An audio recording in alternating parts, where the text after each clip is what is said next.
Hello student, I am Pathak sir. Today we will learn the first lesson, A Girl with Basket, written by William C. Douglas, a judge of the Supreme Court of United States of America.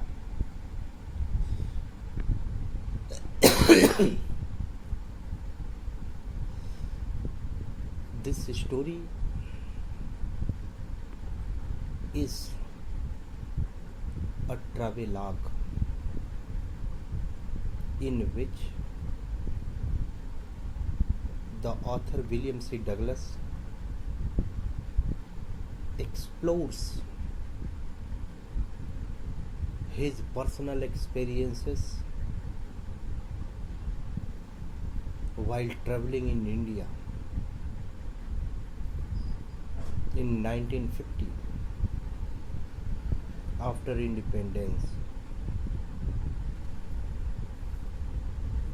In the story, the author reveals true Indianism, for what Indians are known, for what people felt, people feels for Indianism, as the author William C. Douglas himself felt when he visited India in 1950. He came to India, but he came to India with a purpose of traveling, but returned his country with transforming himself in true Indianism.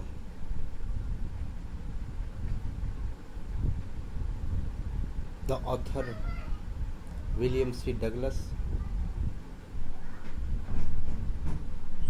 was very much fascinated with the beauty of India, but he realized something more, the beauty in the heart of Indian people. He felt that Indian people are honest, noble, free, and mannerful. They have the dignity for themselves and their respects to all. यह कहानी a girl with a basket America के supreme court सर्वोच्च न्यायालय के न्यायाधीश William सी Douglas ने लिखा। यह कहानी एक टोकरी बेचने वाली छोकरी के नाम से प्रसिद्ध है। इस कहानी में लेखक, यह कहानी एक यात्रा वृत्तांत है जिसमें लेखक ने अपने उन यात्रा के अनुभव को व्यक्त करने की कोशिश कर रहे हैं जो उन्होंने 1950 में भारत भ्रमण पर महसूस किया था। लेखक भारत भ्रमण पर आए हुए थे। भारत की प्राकृतिक सुंदरता को देख करके अत्यंत प्रभावित हुए, लेकिन बाहरी परिदृश्य के साथ साथ उन्होंने भारतीयों के हृदय की सुंदरता को देख करके पूरी तरह से भाव विह्वल हो गए। इस कहानी में लेखक ने एक सच्ची भारतीयता को उकेरने की कोशिश की है। लेखक ने लेखक यात्रा के पर्पस से भारत भ्रमण पर आए हुए थे, लेकिन लौटते समय उन्होंने भारतीयों के हृदय की सुंदरता को महसूस करते हुए अपने देश को गए। लेखक इस कहानी में भारतीयों की सज्जनता, हृदय की विशालता, उनकी देश के प्रति आस्था, उनके व्यवहार और आचार से अत्यंत प्रभावित हुए। लेखक को यह एहसास एक 9 साल की मासूम सी बच्ची के माध्यम से हुआ,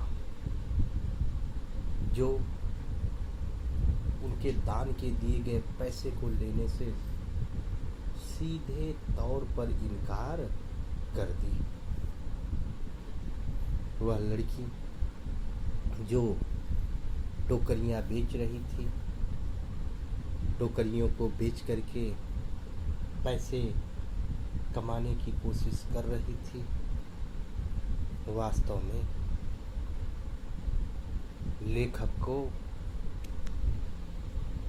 सच्ची भारतीयता का एहसास कराई। अब हम लोग कहानी के बारे में देखते हैं। यह कहानी जो है एक यात्रा वृत्तांत है, यानी ट्रैवेलॉग है। इसमें यात्रा के दौरान कुछวิเศษ अनुभवों को लेखक बताने की कोशिश कर रहे हैं। इस कहानी में लेखक भारत भ्रमण पर आए हुए थे और नई दिल्ली से हिमालय भ्रमण के लिए निकले। उन्होंने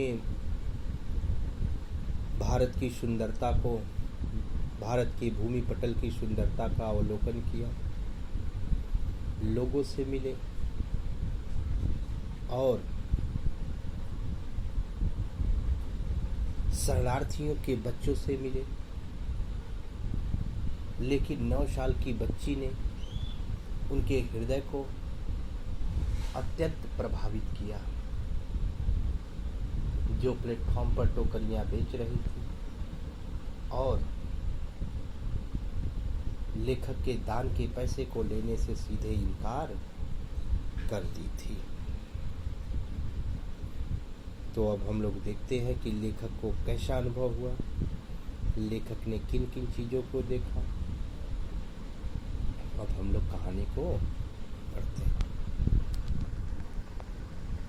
I had left new Delhi for the Himalayas. मैं नई दिल्ली से हिमालय भ्रमण पर निकल पड़ा, यानी मैं नई दिल्ली से हिमालय भ्रमण के लिए निकल चुका था। I was going as far as Bareilly by train. मैं बरेली तक रेलगाड़ी से सफ़र करते हुए जा रहा था। And then by car to Ranikhet, और उसके बाद रानीखेत तक कार से सफर करते हुए आगे जा रहा था। और कह रहे क्या कि an old British army hill station, एक अंग्रेजों के जमाने की कोठी। An old British army hill station, अंग्रेजों के जमाने की एक कोठी। लोकेटेड ऑन, स्थित थी, और किस पर? 6000 फुट रीच, 6000 फुट की पर्वत श्रृंखला पर। अपोजिट, ठीक सामने के, और किसके सामने? 120 mile stretch of snow capped Himalaya, 120 मील तक फैले हुए बर्फ से ढकी हुई हिमालय के। तो बर्फ से ढकी हुई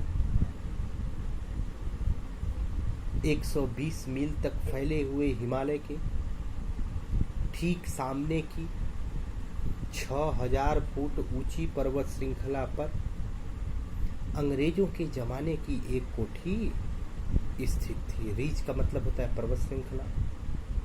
कह रहे क्या कि an old British army hill station, अंग्रेजों के जमाने की एक कोठी, located on 6000 foot reach, 6000 foot पर 6000 फुट ऊंची पर्वत श्रृंखला पर स्थित था। और किसके सामने? Opposite 120 mile stretch of snow capped Himalaya, 120 मील तक फैले हुए, 120 मील बर्फ से ढकी हुई फैली हुई 120 मील फैली बर्फीली हिमालय के ठीक सामने की 6000 फुट ऊंची पर्वत श्रृंखला पर अंग्रेजों के जमाने की एक कोठी स्थित था। यानी लेखक जो है रानी खेत गए थे, क्या देख रहे? An old British army hill station, अंग्रेजों के जमाने की एक कोठी। द ट्रेन वाज स्लो, और रेलगाड़ी भी धीमी हो जाया करती थी, रेलगाड़ी धीरे धीरे चलती थी। And it stopped at all the ways station, और यह रास्ते में पड़ने वाले हर स्टेशन पर रुक जाती थी। द ट्रेन वाज स्लो, रेलगाड़ी धीरे धीरे चलती। And it stopped at all the way station, और रास्ते में पड़ने वाले हर स्टेशन पर रुकती थी। और एट एवरी स्टॉप, हर स्टॉप पर, एट एवरी स्टॉप, हर स्टॉप पर, I swung open the door of my compartment, मैं अपने डिब्बे के दरवाजे को झटके से खोलता। स्वंग ओपन, कह रहे हैं क्या कि eight every stop I swung open the door of my compartment, मैं अपने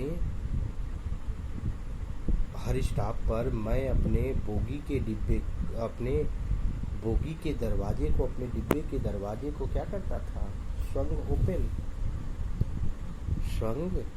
ओपन, झटके से खोलता।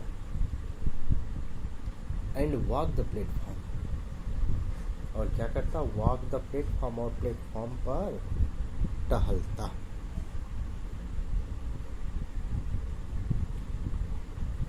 फिर आया समझ में? अब आगे कह रहे हैं द प्लेटफॉर्म्स वेयर पैक्ड, ये इंपॉर्टेंट है लाइन रेफरेंस कॉन्टेक्स्ट एक्सप्लेनेशन के लिए। The platforms were packed, platform were packed, भरा हुआ था, विद पीपल, लोगों से, प्लेटफॉर्म लोगों से भरा हुआ था। और वो भी कौन कौन से? विद डिफरेंट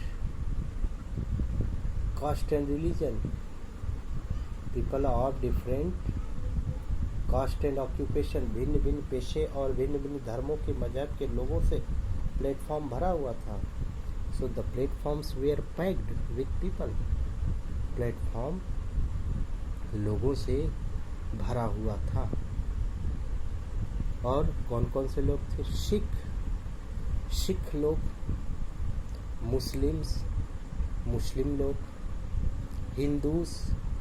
हिंदुओं से, सोल्जर्स सिपाहियों से, मर्चेंट्स व्यवसायियों से, प्रिएस्ट साधु संतों से, पोर्टर्स कुलियों से, बेगर्स भिखारियों से, हॉकर्स फेरी वालों से। कह रहे हैं क्या कि platform we are packed with the people, platform लोगों से भरे रहते थे और उस प्लेटफॉर्म पर भिन्न भिन्न धर्मों, भिन्न भिन्न कार्यों को करने वाले लोग रहते थे। और वे लोग कौन थे? सिख समुदाय के लोग थे, मुस्लिम थे, हिंदू लोग थे, सैनिक सिपाही, व्यवसायी वर्ग के लोग थे, प्रीस्ट साधु संत थे, पोर्टर्स कुली लोग थे, बेगर्स भिखारी लोग रहते थे, हॉकर्स फेरी वाले लोग रहते थे। ऑलमोस्ट एवरी वन, लगभग हर कोई, वॉज बेयर फुट, नंगे ही पैर रहता। Almost every one was bare foot, लगभग हर कोई नंगे ही पैर रहता। And dressed in loose white garment, और ढीले ढाले सफ़ेद कपड़े पहने रहते। अब ढीला ढाला सफ़ेद वस्त्र का मतलब कुर्ता न गमछा। तो कह रहे हैं क्या कि almost every one was bare foot, लगभग हर कोई वॉज बेयर फुट, नंगे पैर रहता। And dressed in loose white garment, सफ़ेद ढीले ढाले वस्त्रों को पहने रहते। I would ask at least 3 people, मुझे एट लीस्ट कम से कम, वुड आस्क बातें करना पड़ता, पूछना पड़ता, 3 people 3 लोगों से। तो मुझको कम से कम 3 लोगों से पूछना पड़ता बिफोर, तब जा करके आई कुड फाइंड वन, मैं किसी एक को पाता, वो स्पोक इंग्लिश, जो अंग्रेजी बोलता। कह रहे हैं क्या कि आई would ask at least 3 people, मैं कम से कम 3 लोगों से बातें करता। आई would ask at least 3 people, मैं कम से कम 3 लोगों से बातें करता बिफोर, तब जा करके I could find one who spoke English, तब जा करके मैं किसी एक को पाता जो इंग्लिश में बात करता।